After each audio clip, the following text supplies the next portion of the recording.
అవగాహన లేకుండా ప్రజలకి అబద్ధ ప్రచారం ఏదైతే వైసీపీ ఆదినాయకుడి దగ్గర నుంచి కింద స్థాయి వరకు కూడా మారుతున్నారో, అలాగే తాడేపల్లిగూడెంలో ఈ గవర్నమెంట్ వచ్చిన తర్వాత 13 మర్డర్లు అయినాయని చెప్తున్నాడు. అవగాహన ఉందా నీకు? నువ్వు ఫాలో అవుతున్నావా? టౌన్లో 4 చచ్చిపోయారు. అది ఎలాగా? వ్యక్తులు, జనసేన నాయకులు లేరు దాంట్లో. జనసేన నాయకులు ప్రతి మర్డర్లోనూ ఉన్నారని చెప్తున్నాడు. 4 మర్డర్లు కానీ గొడవల్లో చచ్చిపోవడం కానీ 4. అదే రూరల్ మండలం జగన్నాథపురంలో ఒకళ్ళు, నీ పక్కనే ఉన్నాడు కదా సంపద, అది ఎలా జరిగిందో అడుగు. మాంగారు ఎదురుగుండా కోళ్ళ మనవరాలను కొడుతుంటే మనవరాల మీద ప్రేమకి తట్టుకోలేక రోకల పండుతో ఆ కోపంలో కోళ్ళు నెత్తి మీద వేస్తే కోళ్ళు చచ్చిపోయింది. అది కావాలని ఉద్దేశపూర్వకంగా కాదు, అది మనవల మీద ఉన్న ప్రేమకి. అది జనసేన చేసేది అంట, ఇంట్లో కూడా. అది అలాగే పడాల్లో 2 మిత్రులు డబ్బులు ఇచ్చిపుచ్చుకోవటం జరిగింది. ఆ ఇచ్చిపుచ్చుకోవటంలో వడ్డీల వ్యవహారం ఏదో గొడవపడి తోపులాట్లో కింద పడిపోయి చచ్చిపోతే అది మర్డరే అన్నాం. ఇంకా అయ్యో చెప్పారు, నాకు గుర్తులేవు. ఈ 4 కూడా జనసేన కానీ టీడీపీ కానీ బీజేపీ కానీ ఏ రకమైన కూటమి కార్యకర్తలకు కానీ సంబంధం లేదు. ఇదే నీవు ఉన్నప్పుడు ఎమ్మెల్యేగా కానీ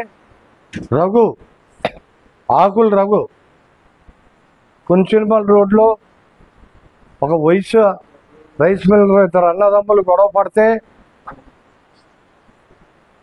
ఒక తమ్ముడు నీ దగ్గరికి న్యాయం చేయమని వస్తే ఎమ్మెల్యేగా పెద్ద మనిషిగా నువ్వు మీ అన్నగారి మీద కేసు ఎట్టని పంపించి బావగారి మీద మరదలు చేయట్లాగాడని చెప్పి కేసు రఘుతో రాయించి వాళ్ళ మీద బ్లాక్మెయిల్ చేసి కొద్దిగా ఆర్థికంగా బలవంతులు అనుకుని 20 లక్షల రూపాయలు వసూలు చేస్తేనే కానీ కేసు తీయించినటువంటి వ్యక్తి.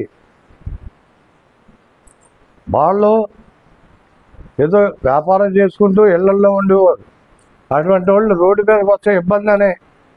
అదే కొంతమంది అయితే నీ ఇష్టం వచ్చింది చేసుకో, మేము డబ్బులు ఇవ్వమంటారు. అదే రకంగా పిచ్చుకుల రాజారావు ఫస్ట్ నుంచి కూడా 94 నుంచి కూడా ఈ రోజు వరకు నీ కూడానే ఉన్నాడు. వాళ్ళ అన్నగారు అబ్బాయి పిచ్చుకులు సూచంద్రరావు ఇల్లు కడుతుంటే పర్మిషన్ లేదని ఆపి 8 నెలలు పోయి డబ్బులు ఇమ్మంటే నువ్వు పోయాకే కట్టుకుంటాను అలా వదిలేస్తే ఇది ఎక్కడ అలరా ఉద్యమం అని చెప్పి మాట్లాడతాం మానేసి ఆడు కట్టుకోవడం మొదలెట్టాడు. అది కూడా మేము సాక్ష్యం ఇప్పిస్తాం. ఇదే జీవీమాన్ సైట్ ఓనరు కేపీ సైట్ అమ్ముకుంటే 13 కోట్లకో 12 కోట్లకో 14 కోట్లకో బాగు చేయితే అప్పుడున్న కమిషనర్ మరి శామ్యులో అంతకుముందు రెడ్డో నాకు తెలియదు, కానీ అంత నాకు అవగాహన లేదు. నాకు చెప్పలేదు కేపీ. చెప్తే ఆ రోజే రోగు చేసేద్దరు. అవసరమైతే ఆ రోజే జగన్ దగ్గరికి వెళ్ళి మీ ఎమ్మెల్యేలు ఇలా చేస్తున్నారని మాట్లాడుతున్నాను. అలాంటిది కేపీ ఎందుకులేని గుప్తంగా బయటికి చెప్పుకోలేదు. అక్కడికి తెలుగుదేశం మిత్రులు వెళ్ళి అక్కడి నుంచి మాట్లాడుతూ జరిగితే సైట్ అమ్మినోడి దగ్గర 75,000, జీవీ మాల్ బిల్డింగ్ కట్టే ఓనర్ దగ్గర 75 లక్షలు, జీవీ మాల్ బిల్డింగ్ ఓనర్ దగ్గర 75 లక్షలు. అలాగే కేపీ మదర్వన్ని హాస్పిటల్ ఎదురుగుండా గేటెడ్ కమ్యూనిటీ కడితే 50 అక్కడ లాగు. కావాలంటే కేపీ తోటి చెప్పిస్తాను, ఆ జీవీ మాల్తో చెప్పించేస్తాను, నేను చెప్పిస్తాను, నువ్వు డబ్బులు ఇచ్చేస్తావా వెనక్కి, వడ్డీ ఇవ్వకల్లా. 3 సంవత్సరాలు 4 సంవత్సరాలు అయింది, దానికి కట్టుబడి ఉంటావా? అలాగే బత్తిని గణేష్ అంట ఆవిడ కులంలో ఎక్కేయమని చెప్పారు. ఆ గొడవ మొదలు ఎక్కడ వచ్చిందో నీకు తెలుసా? ఒక మేజర్స్ ఎంఎస్సి ఫైనల్ చదివిన అమ్మాయి వాళ్ళ మదరు మామడాన్స్ ఫాదరు కాపులు, వాళ్ళ అమ్మ నాన్న లవ్ మ్యారేజ్ చేసుకుంటే 2 పిల్లలు పుట్టారు, ఆడపిల్లలు. వాళ్ళు పెద్ద అయిన తర్వాత, మేజర్స్ అయిన తర్వాత వాళ్ళ పెద్ద అమ్మాయి లవ్ మ్యారేజ్ చేసుకెళ్ళిపోయింది. అలాగే ఈ రెండో అమ్మాయి ఎంఎస్సి చదివిన తర్వాత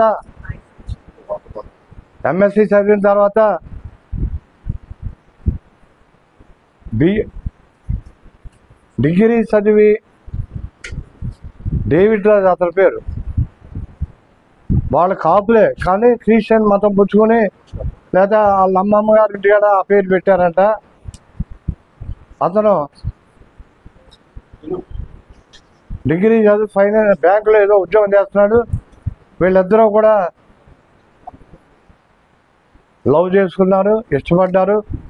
ఆ కన్నతల్లి వచ్చి టౌన్ సీఏ దగ్గర కేసు పెడితే వాళ్ళని పిలిపించి ఆ పాపను కూడా తీసుకొచ్చి అడిగితే, మేము మేజర్స్, నేను ఎంఎస్సీ చదువుతాను, నా ఒపీనియన్ మా అమ్మ కూడా వెళ్ళలేను, ఈయన కూడా వెళ్తానే పెళ్ళైనప్పటికీ అతను కూడా వెళ్ళిపోయింది.